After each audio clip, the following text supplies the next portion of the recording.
Well, good evening. Thank you so much to everybody for being here. A very warm welcome to the Tortoise Newsroom. If you haven't been here physically with your body before, if you are joining us virtually from home or from the top deck of the bus, as I can see one of our members is watching us on Zoom, you're all very welcome. My name is Liz Moseley and I'm an editor here at Tortoise, and I'm absolutely delighted, nay, beside myself, to welcome pop star, actor and writer Will Young to the Tortoise Newsroom. Thank you so much for being here. Thank you. Do I look like some sort of peacekeeper in this suit? It has got a sort of, Do you a remember desert vibe. Was it Martin Simpson? Who remembers that? Yes, on the BBC.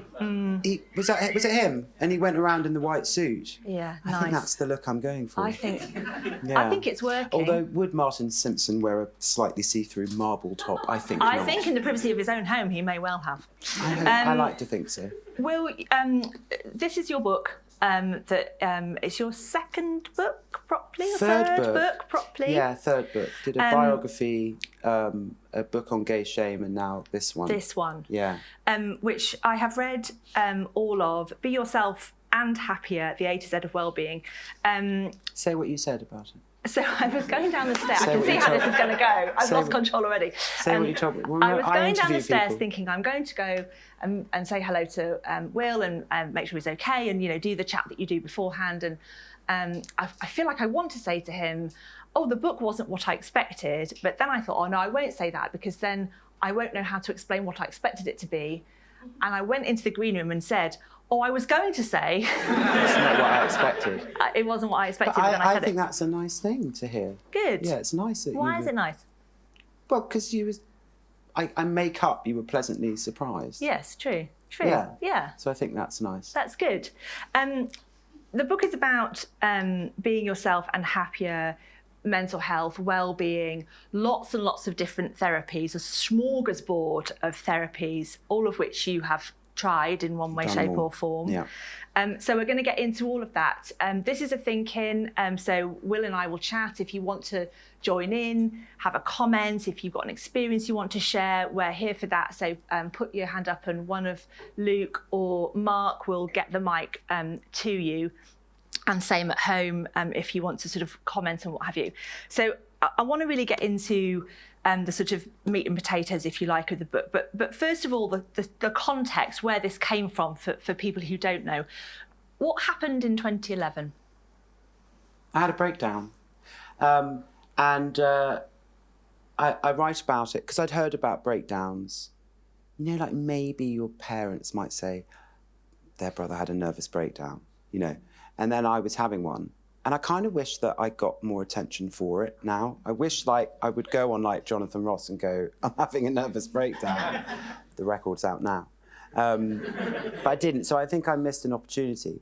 But yeah, I probably had a nervous breakdown. How did you know? Because I couldn't get out of bed, which is very unusual for me. I mean, my manager who's here will think, really? Because I always sleep over, but I never used to. Agoraphobia. Not eating, or if I was losing weight, even though if I was eating, I still was losing weight. I was so thin, actually. IBS, it just went on. So, couldn't go to social events, couldn't stop crying.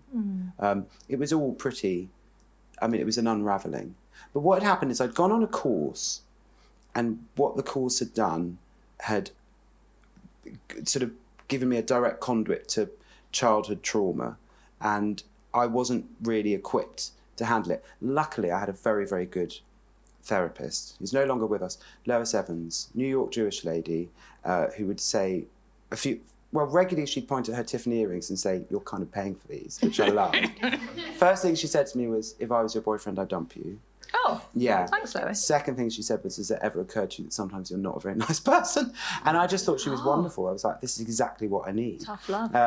Yeah, so luckily she diagnosed me with post-traumatic stress disorder. And then I got dissociation. It was really bad, really, really, really bad. I was very ill.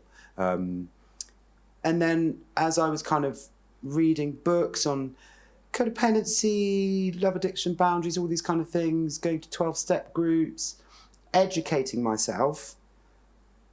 And then I went into treatment for trauma. I wasn't really working, and I was very fortunate that I had disposable funds. So I thought, well, I'm learning all this stuff.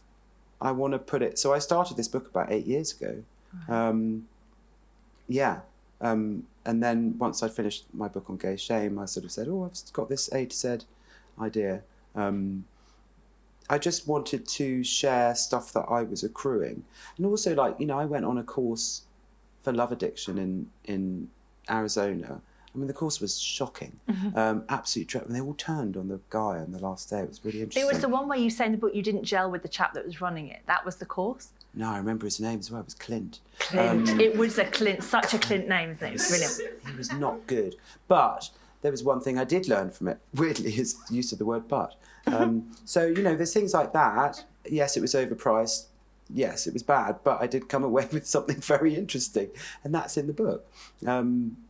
Yeah, and also I think once you've had a kind of, I mean, it is an enlightenment, you know, it was enlightenment. Everything I thought was not what I thought.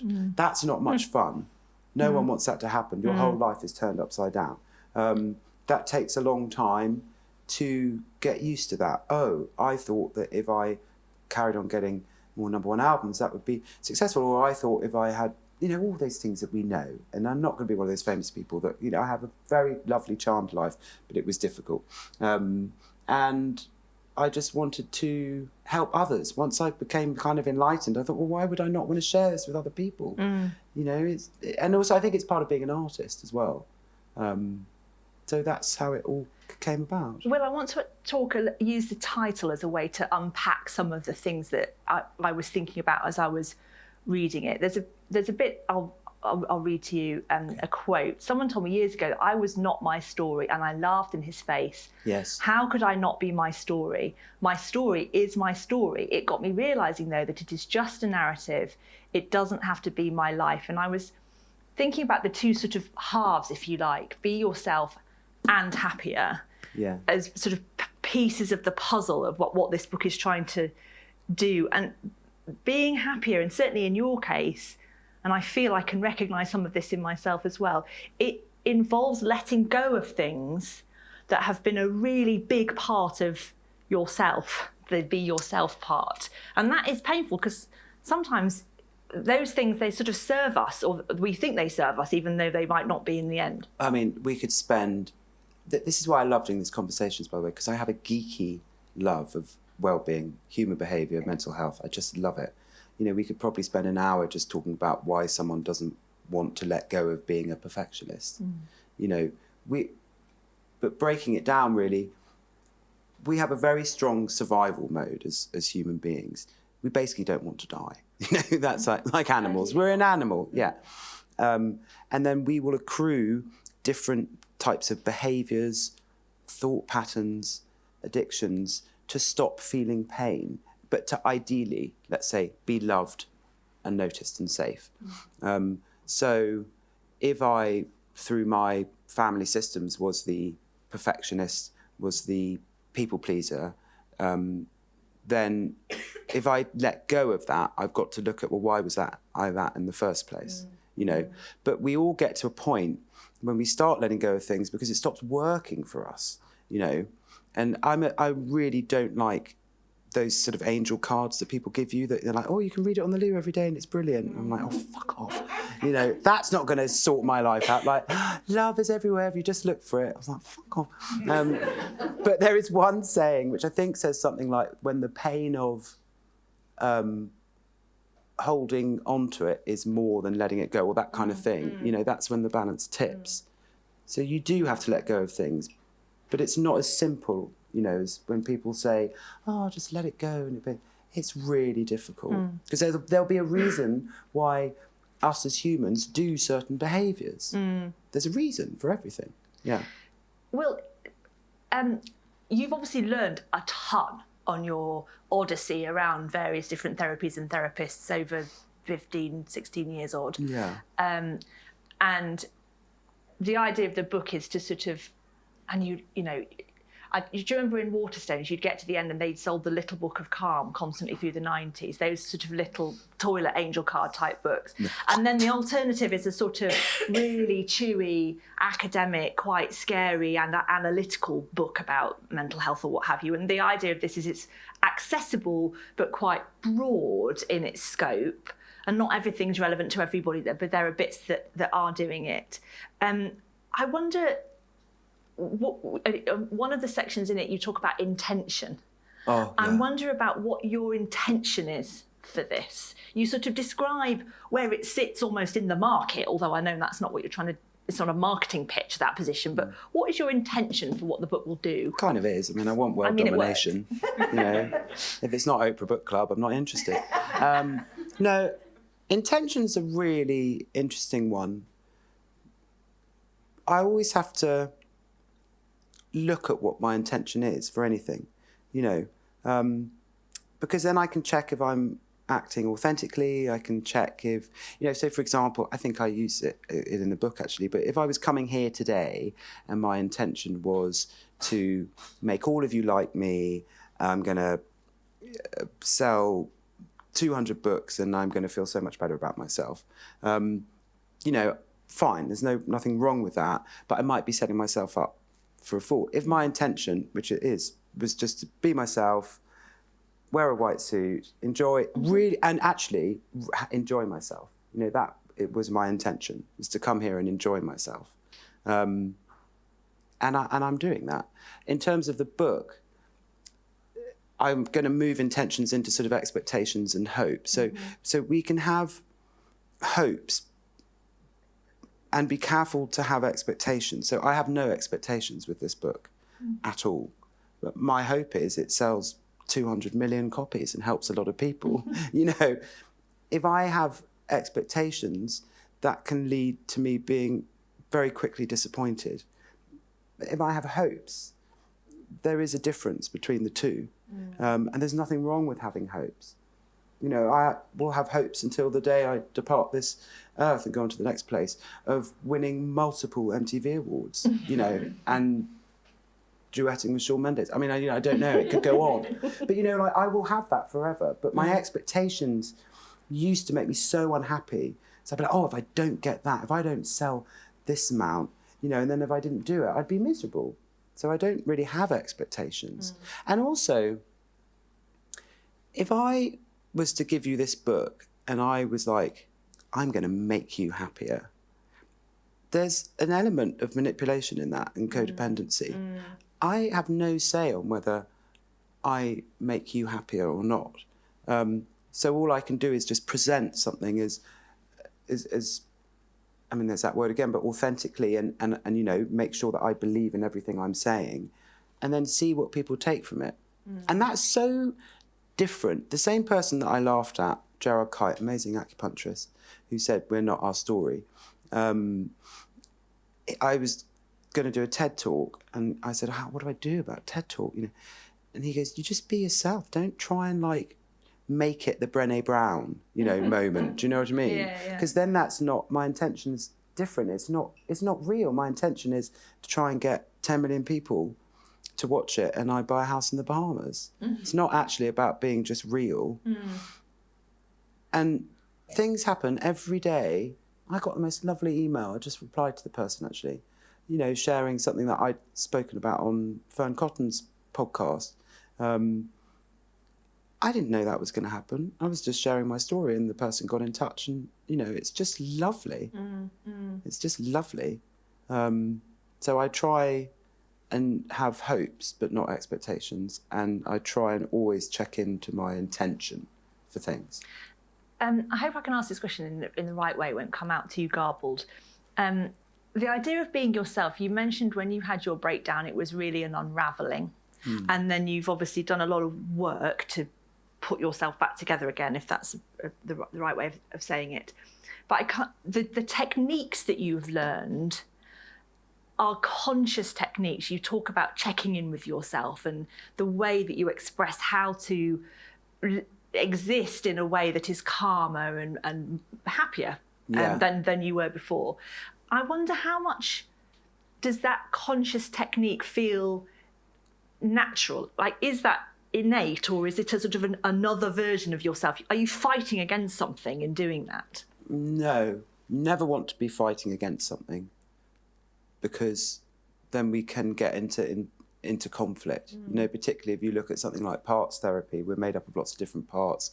Arrested development, you know, we ignore younger parts of us that maybe have had bad experiences, and then we get into conflict, and we're like, I'll give you an example, actually.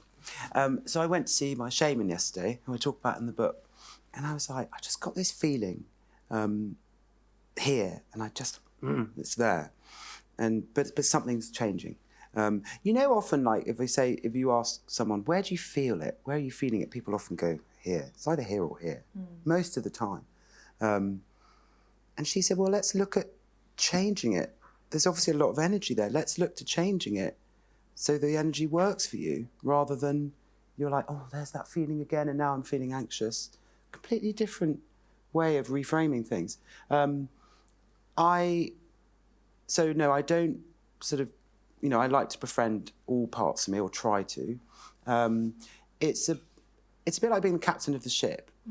There's some things now that I do, I don't even notice I do them.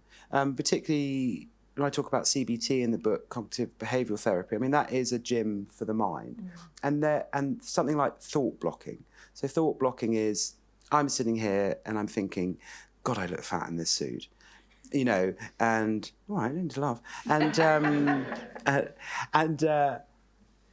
I practiced blocking that thought, or, you know, which is either, I actually used to do it with the tennis ball. Throw me a tennis ball, I throw it back, throw it back. And now I do that, and literally, I think I do it in a nanosecond. I don't even consciously know I'm doing it. Some things will be more conscious. Doesn't mean that it's me taking on a new persona. It's just me being captain of the ship. Another quick example. Go for it. Sorry, I know I'm talking a lot. That's what we're here for. So okay, well, that's good. It's because I get excited. I brought my rubber cork with me. So I don't know if I talk about this in the book, but there are lots of different techniques of oh, someone's zooming in on it. There it is, guys. Copyright. So this is an amazing thing. For some reason, I can only buy them in about bags of hundreds. But I saw this amazing osteopath, and we, you know, a lot of people hold tension in our jaws. So I'm not great on car journeys sometimes. Don't know why, just not great. I thought, oh, well, I know I'm talking. I'll do my little exercises with my cork, which is you bite down on it, effectively. Releases tension in your jaw, opens up the diaphragm, allows me to breathe more, allows me to feel calm. It's just from a rubber cork. Brilliant. Yeah. So you literally just sort of like that? Yeah. So it's good. like I there's have a lots very of clicky jaw. Well, give it a try. I will not give you this one because I've used it. Yeah, but I'll give you another one. I'll get another one. But it's a really simple thing. So I'm always having little things with me that I know will keep me constantly kind of regulated. You do mention in the book that actually my boss James, who's over there, is obsessed with the body keeps the score. We've talked about it quite a lot in Tortoise. It's become very trendy again the last few years. Oh, James will be thrilled. Yeah, no, it's interesting. I mean, it's an impossible read. Is it really well, hard to I get think through? it is. I don't know what James thinks. I mean, it's difficult, you know. But I mean, he's a bit of a genius. The Body Keeps the Score is one of the sort of seminal works on trauma, on where we store trauma. Put really simply, when a gazelle gets attacked by a lion, when you watch it, this other chap called Peter, someone I can't remember his name, he wrote Waking the Tiger, he noticed that an animal will shake if they survive. They shake off the trauma. We don't do that, really, as easily. So we store traumatic energy.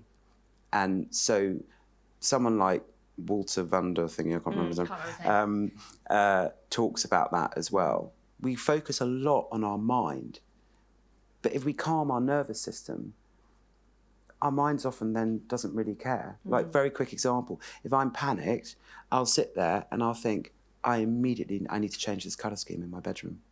This Farron ball is not working for me. Elephant's breath is out.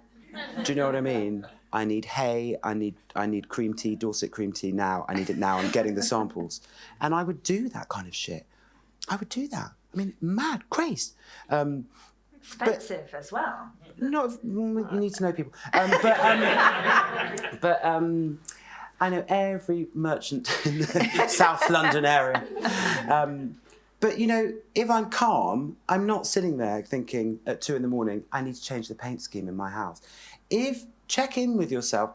If you've got quite an intense feeling, it normally means that you're triggered.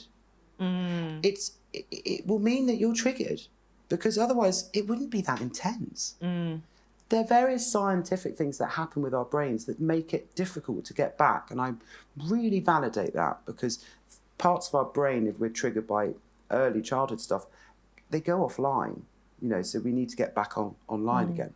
So it's not as simple as just going, oh, you're triggered, get out of it, you know, it's tricky. But notice, you know, my thing was like, I'm never in the right house, I need to move. For the first time, in fact, I was saying to my lovely neighbour Susie yesterday, I'm so happy in my house in London. I've never been happy in any houses because I never felt safe. You know, but check in with the intense. If any feeling is intense, it's normally to do with childhood. Yeah. Interesting. Do you really talk to your house? Yeah. What do you say to it? I mean, I had one stage when I took MDMA and I spoke to it for a long time. Yeah, That was years ago. That was years ago. And my God, it took me so long to get back to my bedroom. I remember like talking to the banister. I was dating this guy who was a real druggie.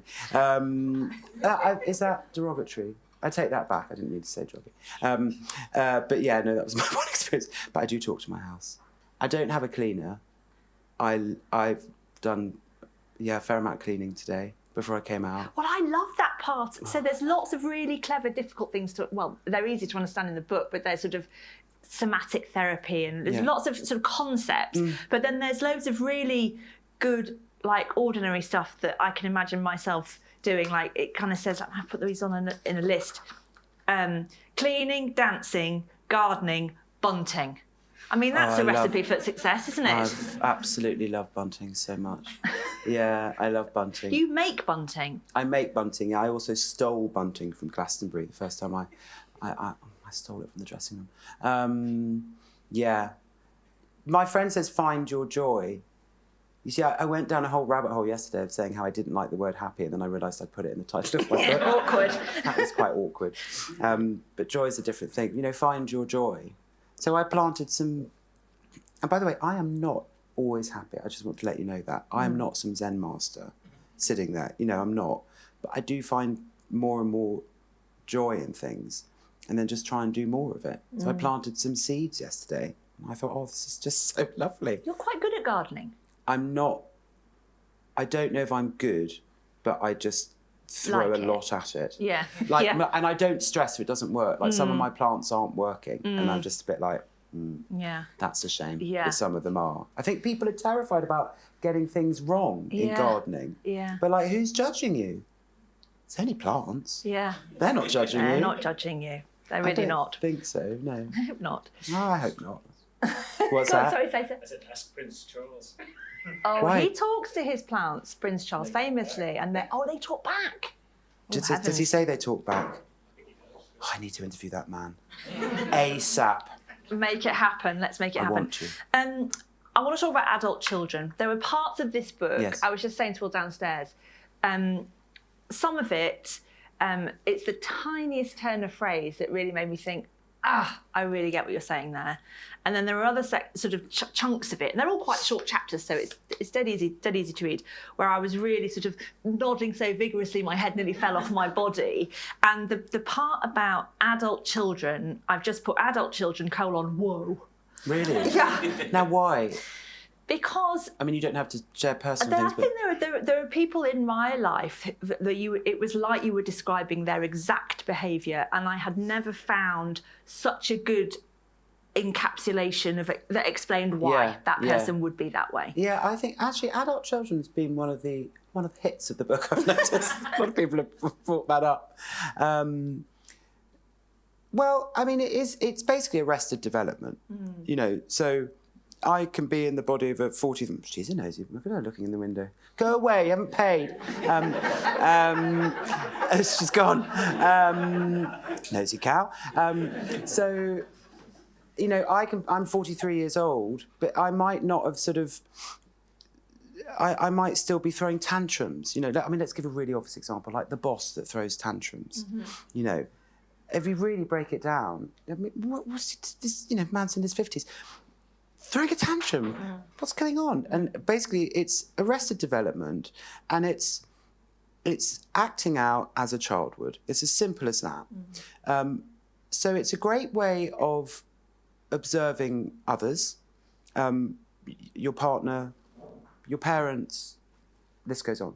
And it's a great way of observing ourselves, you know.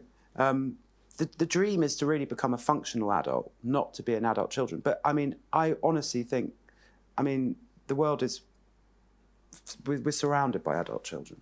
We just are. Because not many people, not ready for questions yet, because not many people have necessarily worked on their shit, to be honest. They might not be in it the whole time. They might be very functional in work, but they might be an adult child and regressing in relationships, you know. But just, I ask myself, am I being a child right now? You know, I mean, I used to have tantrums. I mean, that was like when you were little. No, when I was about 24. You know, childlike. You did. But the problem is, it's toxic. Yeah. It can be toxic. Yeah. Because, you know, there's a woman in her 50, you know, who's mid-50s, who's got a team of 300 people, and she's an adult child, and she's got power. Not good. You know. Yeah. Not good. You mentioned a number of times through the book. Not loads, but it's sort of there as a theme in the background, or you sort of use it as a counterpoint about, I didn't used to be very nice, or I used to be, you know, you sort of mention a few times a sort of younger version of you. And I wonder, you know, you've had a successful career for 20 years, you know, there are people here who followed your career for 20 years. And in that time, you will have come across so many people in all different, you know, walks of life and different relationships to you. When you look back at the sort of worst version of you, if you like, when you were sort of either not very well, or before that, when you were just young and a bit of an idiot, because we all are a bit, do you feel regret, or I don't know, I don't want to say shame, but, you know, like when you think of that person, or do you feel like now? No, I don't. I mean, I had a year of being really bad. That was sort of my worst time. Otherwise, I think I was pretty much all right. But no, we've got to forgive ourselves. You know, we've got to. I can't sit there sort of going, why did I tell someone 10 years ago? That being said, it's always good to take inventory. And as I was writing this book, someone asked me, what did you learn from this book? And I couldn't think of something, but I realised what it was. And as I was writing this book, I thought, oh God, I'm sitting here like making suggestions. And I remember, I can't even think of one time now, I think there were two though.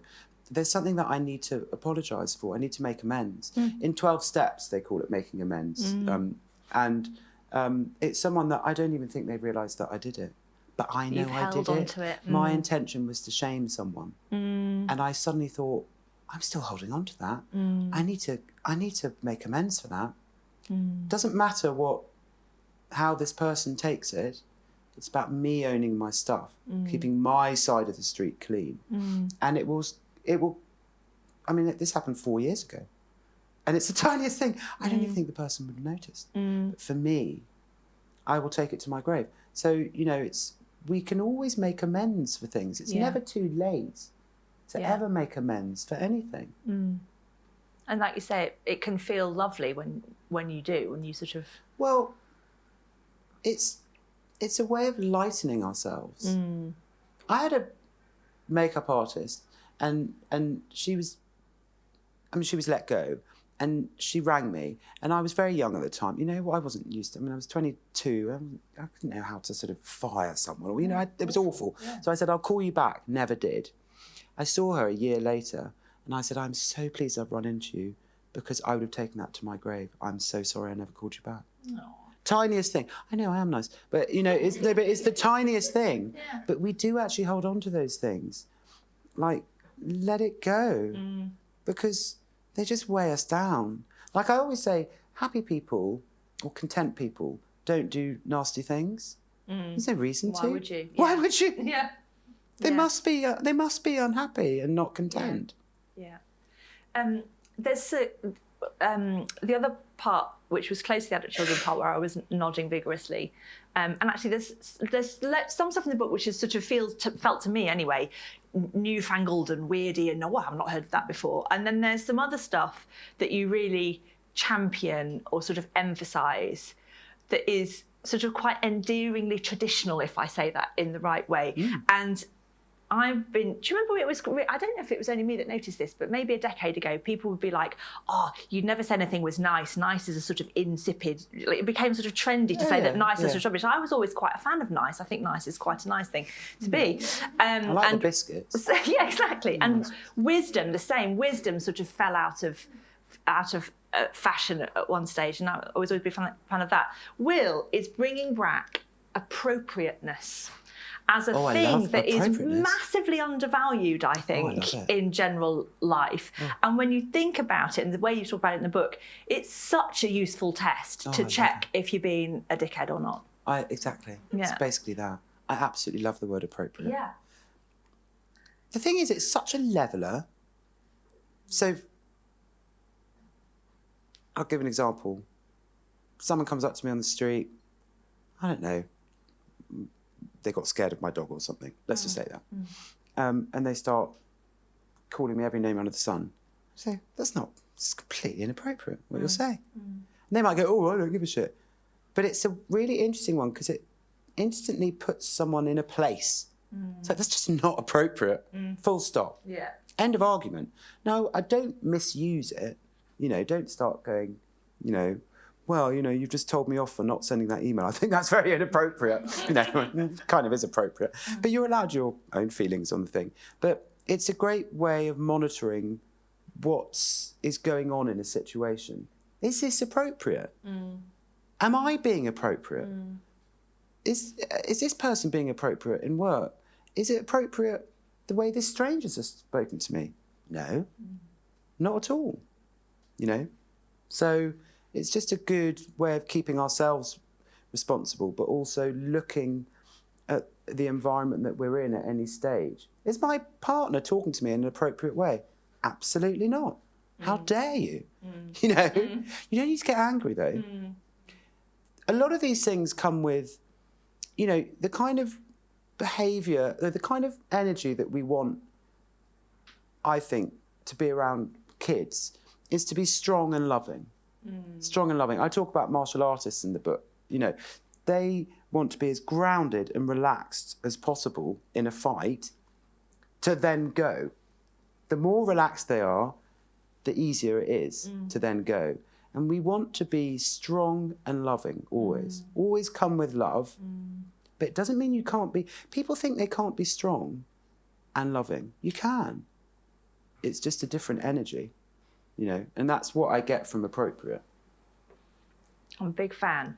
I can see some people nodding. If you've got a question, a comment, a thought, I can see a couple of hands up over there. Mark, could you get a mic down to Tomini, please? Yeah, go for it. Hello. Hi, Tomini. Hi. This is my colleague Tomini from Tortoise. Nice to meet you. Hello, You're Tommy. through to Will. There's so much you've said that I could comment on, but I kind of want to go back a bit to what you said about hope versus expectation. Yeah. And link it to creativity, and also to link it to what you said about finding something that brings you joy. I think in the sort of world that we live in now, those things that bring you joy, if you tell people about them, they expect you to expect something. So you almost feel a pressure to expect something. So I'm an actress, and I did a HSBC ad last year, you might have seen it. And whenever I talk to people about it and I say I'm an actress, there's a kind of like, I don't want them to sit there and be like, who does she think she is? Or, what does she expect this to turn into? And I think you've kind of hit the nail on the head when you said it's about hope. This thing brings me joy. I like doing it in my spare time, regardless of where I end up. And I think do I hope that this HSBC ad will turn into me being the second ever black woman to win a Best Actress award? Yeah, fine. Yeah, that'd be brilliant. I can't expect that from the world. And I think when you go into creativity and creative ventures, your career can often so much feel like it's in someone else's hands. Yeah. And you get a little bit of a positive thing. You know, for me, it was getting an agent. It was like, oh my God, I'm going to be famous. And then you kind of have to step back and you're like, the world doesn't owe me that. I need to remember that this thing just makes me happy or brings me joy. I don't have a question. We don't ask questions here. I would love to come back to something I heard you say, and it might be something for you to think about. Yeah. You know, because I heard you say something along the lines of, oh, I say this brings me joy and I don't want the other person to think.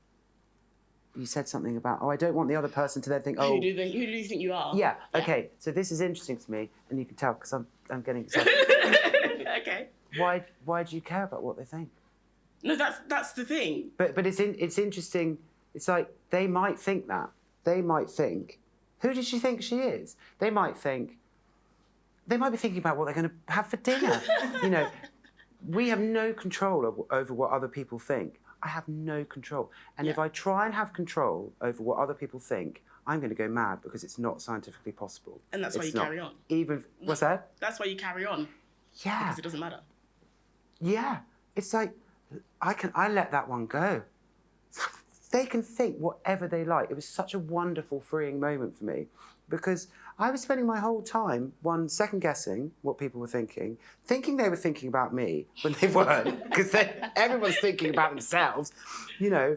And also, then I was trying to, this is what comes up for me, I was trying to manipulate people to think what I would like them to think about me. I thought, that's manipulation. They can think whatever they want, you know. It's such a liberating thing. I have no idea what people are thinking.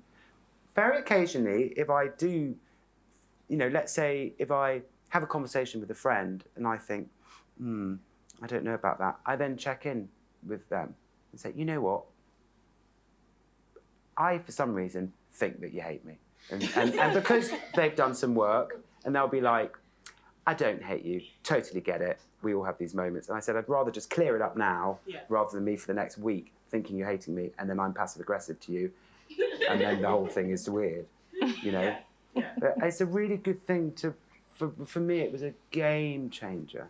It's like, let people have their thoughts. Yeah. I totally agree. We don't ask questions. That was just my contribution. No, but thank That's you. brilliant, Tommy. Thanks so much. Phoebe, did you want to go again? Hi, I'm Phoebe. I also work at Tortoise. I promise there's other people here that don't work at Tortoise. Yeah, no, exactly. It's not just all sorts of people. Nice. So there was a couple of things, and I think the trauma in the body and how people act, I think, obviously, so something I do a lot of work on at Tortoise is I've done some work on like PTSD and like kind of collective PTSD and collective trauma. And that's what I think I'm finding quite hard is I feel like everyone's kind of got this like lower level of slight tension and slight stress, and you know, we've all had a very lovely bank holiday and come back and like you can kind of feel it in the office sometimes, that like, or in certain places, or even on the tube this morning, there was just this level of like tension that you can kind of feel. And then I find it really hard because I'm like, okay, I'm expecting me to feel like this right now. I don't know how to, I remember how I was before, and I'm like, that would be quite nice. I remember being relaxed. I remember finding the joy. One of the great think-ins that we did over lockdown was these kind of joy of think-ins. I think the best one was on Lego. Oh, Go back and watch. It was Lego so thinking. good because it was just this moment of like this community of people finding themselves and finding joy in. It was Emma Kennedy. It was brilliant. You know, just putting blocks together, and they were just, this is the best thing that's ever happened. And I just was jealous because I was like, there's just this pure joy in finding this thing, and they didn't care if they were good at it. They didn't care if it did very well. I mean, some of them were absolutely insane, and you kind of like, I don't understand how you made that out of a piece of Lego. But I think it's that I don't know where I'm going with it, but I think it's just this understanding that how do we kind of move forward? How do we let go? How do we collectively, as this room, let go when everyone's kind of holding on to this tension from the last few years? Well, I mean, I heard a few things there. So I like, and by the way, I use that language I heard because it's it is slightly therapy talk, but it's really important to let someone know that they've been heard, and also check in that I've heard correctly, you know. And I heard you talking about a collective energy of anxiety, and then I heard you use the I position as well. So are there feelings that you can't get back to? Yeah, I think it's Do you feel like you can't get back to joy, or is it as a group that people are still? I think it's because of the group. I almost feel like I can't get back to the joy. So would you say that you pick up on people's energies a lot? I think so, and I think that like a lot of people do, and I think so. Maybe that's my question: is, you know, how personally you can do a lot of work, right? That I feel like I can do this work, but you know, I think let's take an example. So something we've also done a lot of work, which Liz is brilliant at, is police and misogyny, and everything that's kind of happened over the last few years. And there was a moment with the young women in my circles where we were just incredibly anxious and hyper vigilant on nights out, hyper vigilant in social spaces. So I could personally do the work to sit there and be like, okay, I'm gonna let this go. I'm not in danger. I'm not gonna be at risk here. But then I don't know if anyone else has felt the same, but when you'd hang out with people and you'd pick up on this kind of, so how do we kind of do that personal work and encourage others to move forward? It's boundaries, actually, is the thing that's coming up for me. It's really important for us to have a sense of our own boundaries, for many reasons. One, so we feel protected. You know, I have a physical boundary. You know, I can choose, and I talk about it in the book, how near or how far I want to be from anyone. And by the way, if sometimes I'm in meetings and I get a bad vibe off someone, in my head, I plonk them on the other side of the world. They might be sitting across the table, but I've put the arsehole in Australia and they don't even know it. And it's absolutely brilliant. So we have our own literal, physical, tangible boundaries. We have a sense of energetic boundaries, and then we have boundaries for ourselves. We need to keep boundaries for ourselves. The reason we need, I mean, I call it the Batman suit, is I have my Batman suit, because I take on people's energy so quickly. And it's not because I'm some like weird, you know, it's not, I mean, I do get visions, but that's a different thing. But I just do. I take on people's energy. Yeah. I know what's going on with them. And I know I can't fix them, you know. So suddenly I've plonked myself in their position and I'm thinking, oh, what are they going to do? And then it suddenly moves to, what am I going to do? And I'm like, hang on, I'm not that person, you know. So I need to have my protection, because otherwise I literally just pick up on people's stuff. It is not for me to make sure.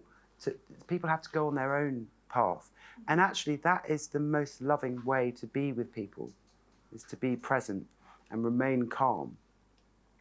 It's amazing if I can remain calm, often with kids, my sister's kids, you know, let's say they're having a tantrum and I just talk like this. I don't move into talking, escalating it, and they just calm down after about 2 minutes. Because I'm not going, wow, well, you should go to your room. I'm like, okay, I get it. It's not nice. She took your toy again, you know. Do you know what I mean? Yeah. I maintain my shape. And then actually, other people, sometimes they do just like go, oh, okay. But if I'm lost, everyone's lost, then we're all lost. Yeah. Thanks, Phoebe. I think there's a hand at the back there. I can't see who it is from here. Is it Zav? Hi. Do you work here? Yeah, I do. Yes. Put your hand up if you don't work at Tortoise. Come on, let's just prove that there is plenty of people. There you go. Yeah, you see. There you go. I wasn't planning to identify. Go for it, Zav. Yeah, pretty short question, but I wonder how you deal with indecision, because I think, you know, I'm in my late 20s, and I think in your late 20s, you have loads of hopes and this feeling that even, you know, being very young, you make decisions and go down certain paths, and in doing so, other paths become harder to go down. So I wonder how kind of indecision features in your thinking. Indecision's a tough one, actually. I suppose I ask myself, I mean, I'm kind of I make decisions really quickly. And my manager who's here would probably say, I'd send an email, yeah, makes sense to me, yeah, good, brilliant, let's do it. But I think that could come, it's normally fear that would be stopping me making a decision. So let's say, where am I? I'm not so fearful in work, but let's say if it's dating. I mean, I would start making pie charts about the person, literally. Be like, pluses, minuses, where does it converge? You know, I mean, literally, I move into Venn diagrams because I'm nervous, because I have abandonment issues, you know. So, and then I'm really indecisive, and so it's normally fear. What am I scared of? Relationships would bring up abandonment stuff. What am I scared of? There's a very good, I do talk about it in the book, there's a very good exercise that I learned from a CBT thing on breaking down what my actual fear is. Well, if I don't do that, well, I'll never get that. What if I do it? Because we're so quick to escalate. We move away. I call it I'll never buy a Ferrari moment. You know, and suddenly I've gone from like, well, I'll never be able to afford a Ferrari. I didn't even want a fucking Ferrari in the first place. You know, will I have shelter? Will I have food? Will I have love? I mean, those are the basic three things, you know, and then everything else. We need to calm down. Fear of failure, what happens if it goes wrong? Well, what happens if it goes wrong? You know, oh, moving is a big one. Well, what happens if I move there? Well, if it doesn't work out, you can move back. Oh, yeah. You know, it's not always as simple as that, but it's normally a fear that's preventing the decision. Sometimes it's easier to not make a decision than make a decision. You know, it's like, oh, I'm just waiting for the right one. I'm waiting for Mr. or Mrs. Right. You know, and then what? You get to 80 and you still haven't. You know, sometimes you just have to. I'm not going to use that phrase. It's a bit rude, but you know, you either get on with it. Just get on with it. Just do it. Trust in the universe. It's like, it does work. Just realise that you actually have no control over it anyway. Because we don't. We don't. So just let the universe take you there.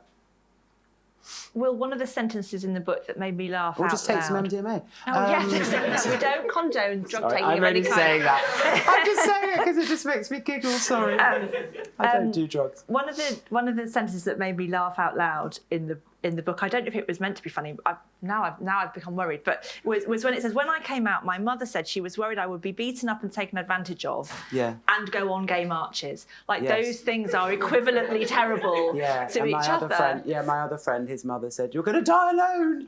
Thanks for that, Mum. Yeah. But there's some of the... was it the drama of it that made you laugh? Well, it was more that in your mum's mind in that moment, that she'd sort of packaged up a sort of a bundle of terrible things, one of which was getting beaten up and one of which was going on a gay march, like they were equivalently bad, you know. Interesting. But you need to delve into that. There's sort of clumps of advice in relation to parents and dealing with your parents. Yeah. And some of that I really smiled about. I absolutely love A Quick Christmas is the Best Christmas, get in and get out. I think that 100%. is just genius. Yeah, that was advice. Lois Evans who told me that.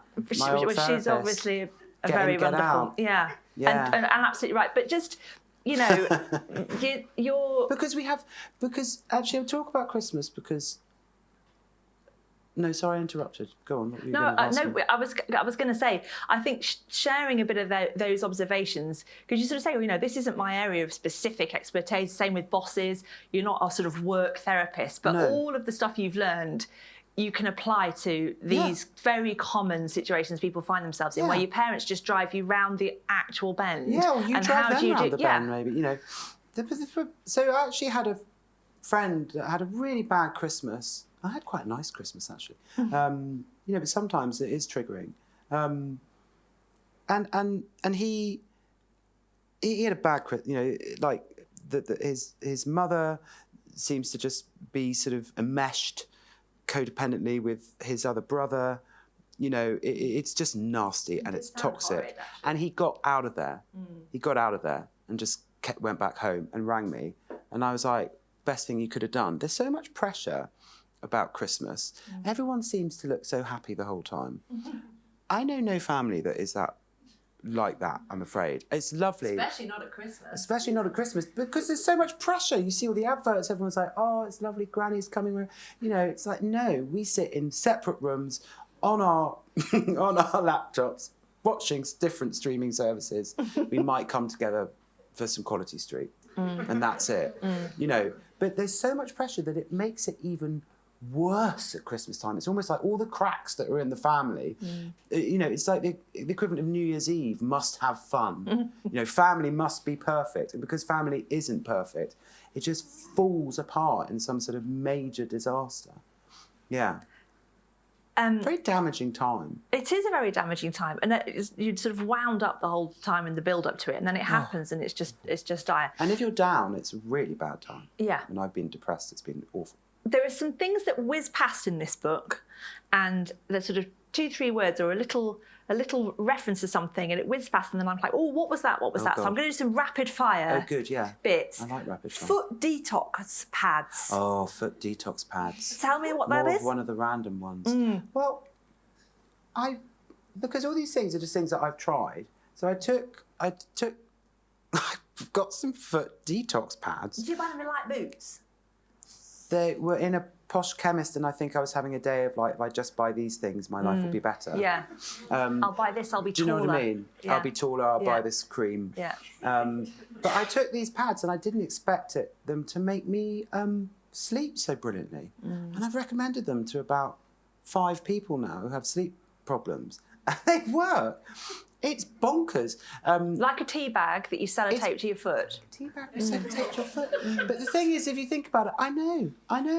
But if you think about it, we spend so much time on our feet. Yeah. That we do spend a lot of time on our feet. So you need to kind of look after it. Yeah. But that was one of my more random ones. Okay, Yeah. we'll give it a go. Being dumped by an emoji, but which one? Oh, the monkey. The monkey. Yeah, I Nice. wrote a piece on it actually, but no, for the Guardian, but they never printed it. Yeah, I got dumped by WhatsApp, and then he used the monkey emoji when it hides the eyes. And I was like, Really what rude. the fuck? Yeah.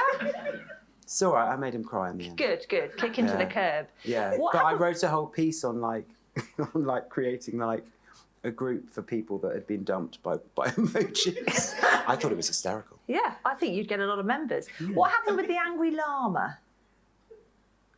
Oh, we don't talk about that. We don't talk about that, okay? No, never. I can never talk about that. You can never. No, but it was Oh. a thing with an angry llama. Oh, heavens. Yeah. Okay, well, I'm sorry I raised it. No, I mentioned it in the book, but it was uncomfortable for all parties. Okay, we'll edit that bit out at the end. No, I can don't.